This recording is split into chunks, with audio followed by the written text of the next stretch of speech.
अगर ना चाहते हुए भी मन में ऐसे विचार आते हैं तो बुद्ध की यह कहानी आपके विचारों को बदल सकती है। एक बार चंद्रवंशी राजकुमार भरत बुद्ध के सानिध्य में भिक्षुक के रूप में दीक्षित हुए। बुद्ध अपने भिक्षुओं को उपदेश देने के साथ साथ उनको भिक्षाटन के लिए भी भेजते थे, जहाँ से उनको भिक्षा मिलती थी। भरत को महात्मा बुद्ध ने भिक्षा के लिए एक श्राविका के घर पर भेजा। भरत रास्ते में चलते हुए सोच रहे थे कि न जाने आज खाने में क्या मिलेगा। हमेशा महल में खाने के लिए अनगिनत स्वादिष्ट भोजन मिलते थे, लेकिन आज जो भी मिलेगा उसी से काम चलाना पड़ेगा। भरत ने श्राविका के घर पर जाकर भिक्षा के लिए याचना की।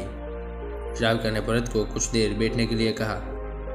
श्राविका जब अंदर गई थी तो भरत पुनः अपने प्रिय भोजन के बारे में सोच रहे थे। जब श्राविका भोजन लेकर आई तो भरत अचंभित रह गए। भरत अपने प्रिय भोजन को देखकर खुश हो गए। भरत भिक्षा ग्रहण करने लगे। भिक्षा ग्रहण करते हुए भरत सोचने लगे कि हमेशा खाना खाने के बाद उनको विश्राम करने की आदत है, लेकिन आज उन्हें यहाँ से खाना ग्रहण करने के बाद धूप से होकर वापस आश्रम पहुँचना है। भोजन हो जाने पर श्राविका ने भरत को कुछ देर विश्राम करने के लिए आग्रह किया। भरत पुनः खुश हो गए। सारी इच्छाओं की पूर्ति होता देख भरत इसको संयोग मानकर कुछ देर लेट गए। लेटते हुए भरत सोचने लगे कि आज तो सोने को मिल गया, लेकिन मेरे सर पर हमेशा के लिए छत का साया तो मिट गया है। जब भरत सोकर उठे तो श्राविका ने कहा कि आप जब तक चाहे यहाँ पर रह सकते हैं और ठहर सकते हैं। अब भरत समझ गए कि यह कोई संयोग नहीं है। श्राविका जरूर मेरे मन को पढ़ रही है। भरत खड़े हुए। भरत ने श्राविका से पूछा, मुझे क्षमा कीजिए, पर क्या आप मेरे मन को पढ़ सकती है? आप यह सब कैसे जानती है? श्राविका ने कहा, शुरू में मेरे लिए यह कठिन था, लेकिन मैंने खुद के विचारों पर देखना शुरू किया। शुरू में मेरे विचारों की संख्या अनगिनत थी, पर मैंने अपना पूरा ध्यान उन विचारों पर केंद्रित किया। मैंने बिना पक्ष विपक्ष के अपने विचारों को देखने का जारी रखा।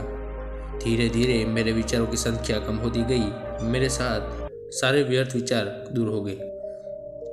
तब से मैं दूसरों के विचार पढ़ लेती हूँ। यह सब सुनकर भरत घबरा गए। भरत ने श्राविका से आज्ञा ली और वहाँ से निकल पड़े।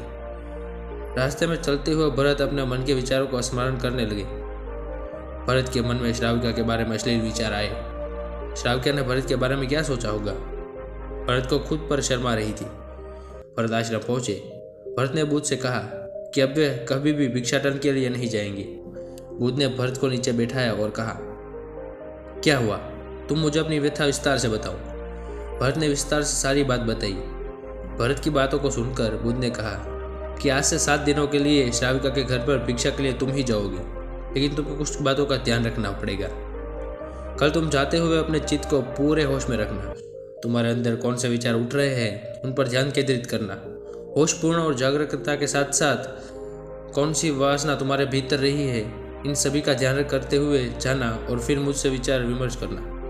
अगले दिन भरत बुद्ध के बताए अनुसार पूरे मार्ग में अपने होश को जागृत रखते हुए चल रहा था।